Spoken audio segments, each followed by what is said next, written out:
Alright, so I'm gonna go for a speed run this time. Or at least faster than last time. Left a lot of extra stuff in I didn't mean to. So pretty much the same idea, but this time actually following the rules. Which, yeah. I don't know how I missed, like, literally the entire point of the challenge. So basically the same design. 3-pronged lander. A little bit different to conform to the rules. Same engines. Went a little bit asparagus staged here. Just enough to lift off. A funky, weird fairing design. And that should be it. And we're going to have Jeb in the top. Just does not like my screen dimensions. Oh, I did go ahead and add Eve. Oh, that's an interesting thing. Alright, let's go ahead and throttle up and just go with it.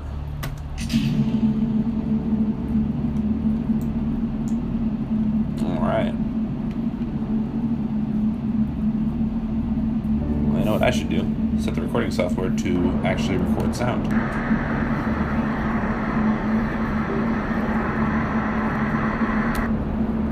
There we go. Because that annoyed me last time.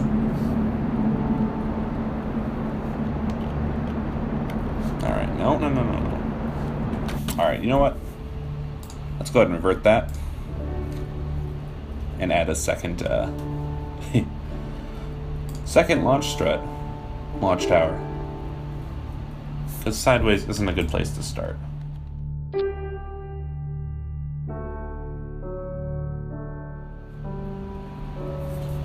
So I will admit that I have test fired this once before and somehow forgot about that launch tower issue. I want to make sure I had enough delta V to get to the moon, which I do, just barely. But that was after I missed my encounter by warping through it, so I'll probably be okay. That has to be the most Kerbal problem we can ever have. You can never see that in real life. You accidentally waited too long and just flew right by the body you wanted to orbit. I imagine NASA doesn't let that happen too often. Although there was an issue, I can't remember what vehicle it was, where they had it built by somebody who put the units in English, and obviously NASA uses miles, feet, etc. So when they came in for a landing, they were measuring in, I think, kilometers and instead of miles.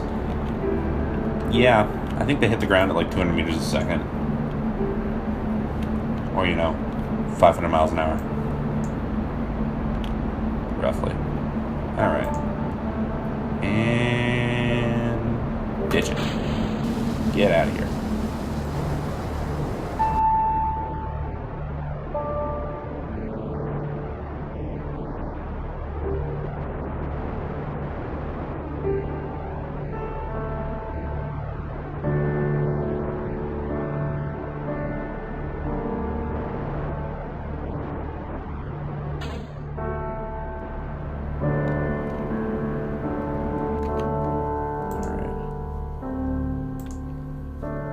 Deploy. I ditched the heavyweight solar panels for something a little lighter, a little more functional. This challenge is all about who has the cheapest costs, and this, I think, was something like 26. I don't know, I'll post the numbers in the forum posts. And probably in the description, too.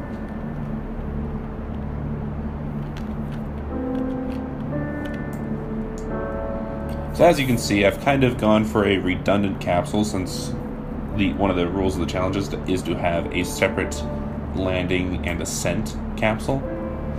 Didn't really need another stage with engines on it, so just...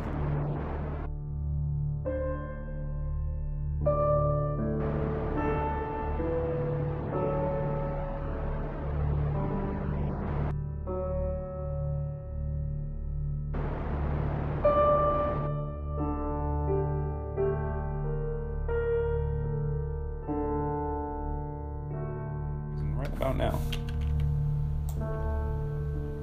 I never nail that. Literally never. There it is. Alright, now we'll wait for this guy to spin around slowly. And punch it.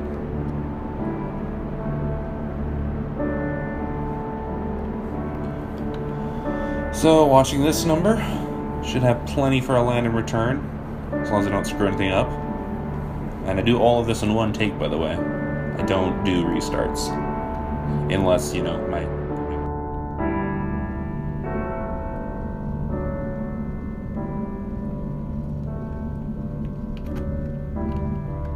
That's perfect. That's beautiful, actually. Alright, how much fuel do we have left? Almost none.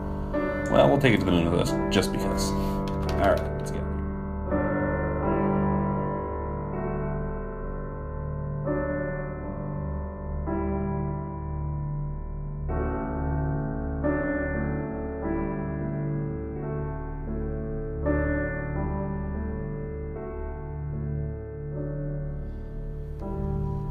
And bingo. Alright, go on point retrograde. And let's ditch this thing. Alright. And decouple. And people in. Well, let's get into orbit before we start talking about landing. And we just passed Periops. We're into orbit. That's good.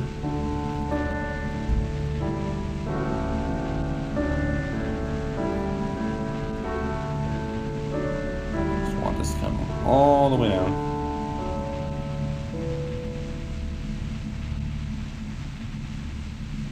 Come. Yeah, I think the hardest part of this challenge was taking the design I had and removing the 3-meter tanks, because these have a lot more metal and a lot less fuel in them, which means you get worse delta V. And I have picked the worst time to land on the moon and return a signal, because Kerbin's there and the light side is here. You know what, though? We're just going to roll with it, because I'm not looking to return any science other than Jeb here. And I think Jeb would definitely prefer coming home. Alright, let's come back around, and let's just land it. There we go. Alright. A little bit laggy, a little bit glitchy there. Probably something to do with RVE or something.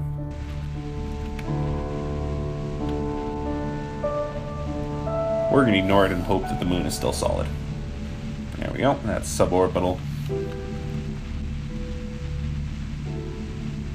So it should only take about 500 meters a second to land, and I have about 2,000 left. So about 500 to take off and get back into orbit. So we should be looking at about 1,000 extra, if I don't screw up. Keep in mind that 200 of that is in these solid boosters up here, which I would rather not use for orbital stuff. They don't really work too well. Alright. Alright, let's let them come in a little bit. Let's see, so we're gonna land. We're gonna land probably over here if I don't stop. Probably end up over here somewhere. So I'm gonna aim right here in this, in between all these craters. So to do that, I'm gonna point a little up and kill my lateral velocity.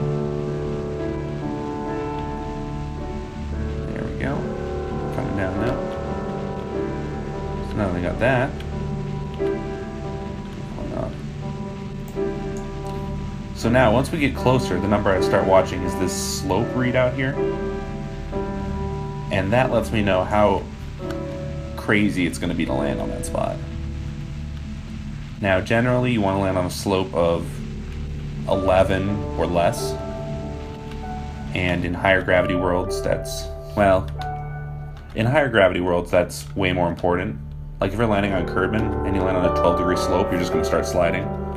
On the moon, however, gravity is so low that you can pretty much set your SAS and just stop wherever. See, we're all in like the 5-2 range here. And that'll get more exact as we get lower, but it doesn't... The place you're going to see 12s is on the walls of these craters. Alright, so there's the ground scatter showing up now. Moving at about 60 meters a second. Perfect. That's exactly what I want to see. So let's go ahead and drop down some farther. We're about 2 kilometers up. You can see that over here in the altitude. The mistake a lot of first-time KSP players make is they read this as where the ground is. And there's nothing in the stock game that tells you exactly where the ground is. You can kind of use, and let's see if I can find it real quick. This altimeter over here. Wait, no, that's sea level. Where's that? There it is. That's the altimeter. And that's a radar altitude, so it'll actually tell you where you're probably going to land. Oh, that's cool. Alright, I'm going to go back now. I don't like landing in IVA. Oh, and I forgot to move Jeb over to the landing capsule. Oh well, we'll just pretend he's in there. I'm going for speed here. I had like a 20-minute video and I don't want to have to edit. It was originally like an hour and a half long. I had edited that thing down pretty far to get it to 20 minutes.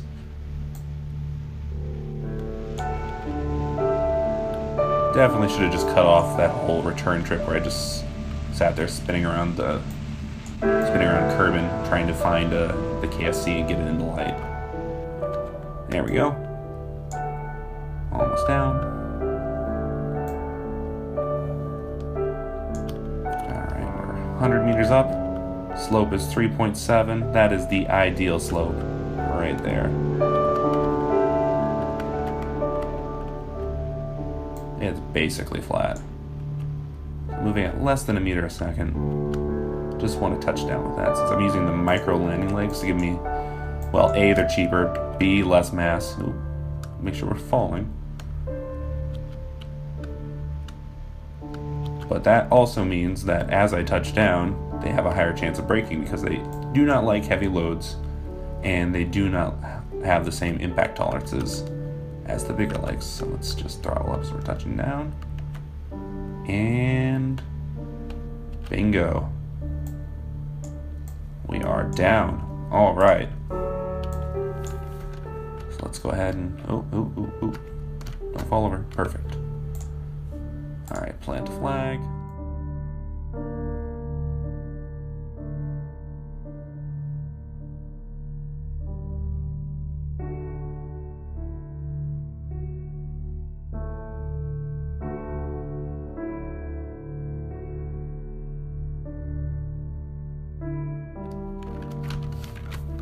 Yeah, we're gonna go with that.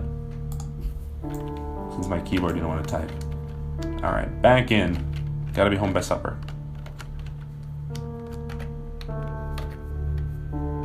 Alright. So, we need to go that way.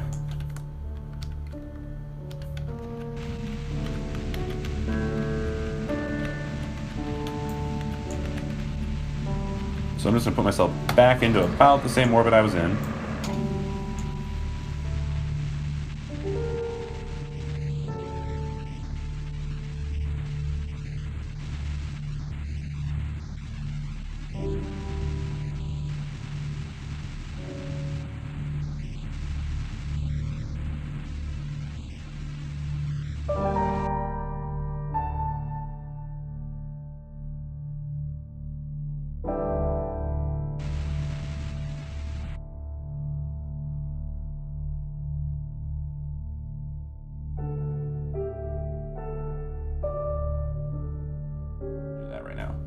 Alright, so we need to set up a maneuver here and make sure our exit velocity is parallel to our orbit. And that will...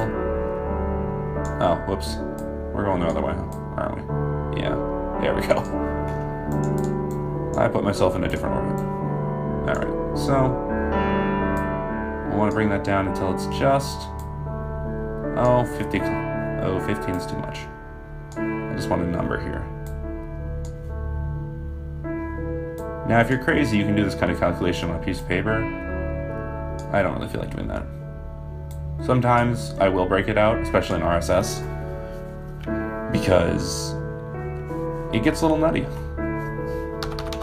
Alright, warping around the moon now. So now, when I get back to this side, I will cancel out the velocity of the moon and basically end up falling straight back down into Kerbin. And you do that by just making sure it's not where this maneuver node is, it's where your exit is. You want that to be almost parallel with the body you're orbiting, its trajectory. Because then they cancel out. Alright, we got a minute. Now, it is about 270 to exit the sphere of influence, so if I wanted to, I could trigger the abort sequence. But I'm not that crazy. This is an Apollo 13 situation, so we're not going to go there. If it comes down to it, though, I might not have enough delta V to do this. But that would mean we were looking at a very rough re-entry profile, which might just kill Jeb. And I'm going to avoid that. Alright, what's our fuel looking like? Well, we should have plenty.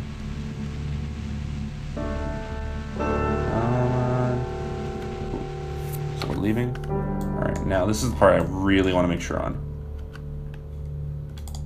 I only have so much fuel. We don't need orbit anymore. Look at that. 5 units to make sure Jeb gets home.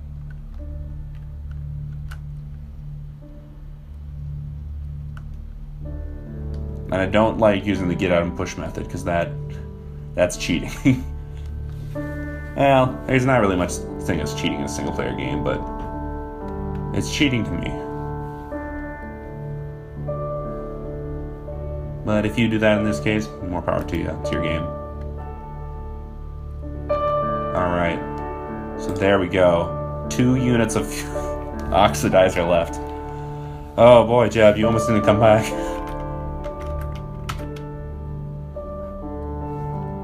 I have almost 200 meters a second left total, and that's including the almost 200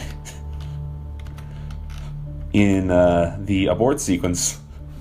So there's really only dribbles in the fuel tanks. But he should definitely be fine. He should be coming back. So I think that's the KSC right there, right? Yeah. We might just time this perfect. No, we missed it. I'm gonna be about an ocean away. Alright. And re-entry at night. That's what you want. It's so visual and you can see everything. Okay. There. I could have just pointed at retrograde. I realize that now. Alright, let's go and burn off the ends of these tanks. And back to orbit. And get rid of that. Alright. So now, just like before, when I get low enough, I'm going to trigger the abort sequence. Ooh, we are cooking, and ditch it.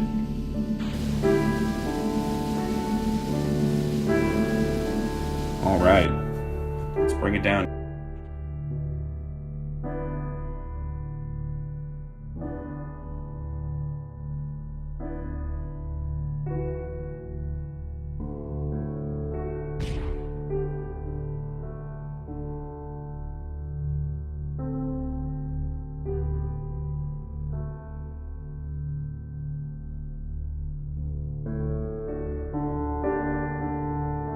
Used to playing realism overhaul. Alright, it's coming down now. And we're into the main atmosphere, and we're below supersonic, so let's go ahead and activate that parachute. And for giggles, let's just ditch this. We don't need that. Of course, it wants to stick around, I guess. Alright, you can stay.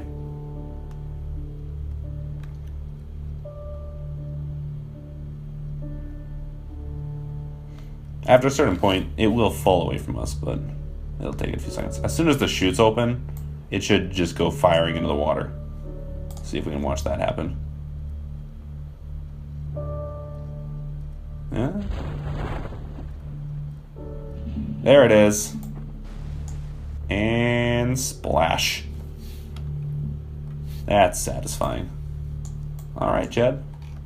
Just need to take on your 2 Gs of hitting the water at 6 meters a second. Actually, it's about 1 G, so, yeah. Well, yeah. We won't go there. That's too math for a Sunday. And splash. Yeah. Now splash. Nice and easy. That was about 3 Gs. Huh. Wonder how they model that. All right. Thank you for watching. And Jeb is home safe.